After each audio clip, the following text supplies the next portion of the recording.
خواجہ آصف نے کہا کہ عمران خان سیکیورٹی رسک ہیں، ادارے میں دراڑیں ڈالنے کی سازش کی وہ خود سب سے بڑے میر جعفر اور میر صادق ہیں۔ قومی اسمبلی میں وقفہ سوالات میں لیگی رہنما کی تقریر کے دوران جماعت اسلامی کے ایم این اے عبدالاکبر چترالی نے احتجاج کیا۔ اسپیکر قومی اسمبلی خاموش کراتے رہے۔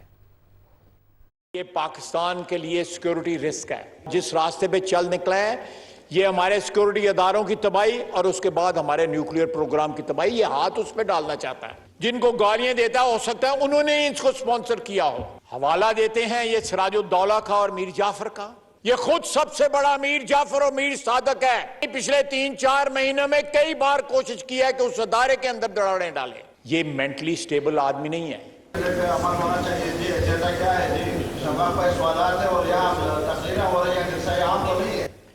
چلیں ان سے کوئی فاتحہ پڑھوا لیں کوئی کسی چیز کا جو ہے۔ خواجہ صاحب آپ وائنڈ اپ کریں۔ نو کراس ٹاک، نو کراس ٹاک۔ مولانا صاحب تشریف رکھیں۔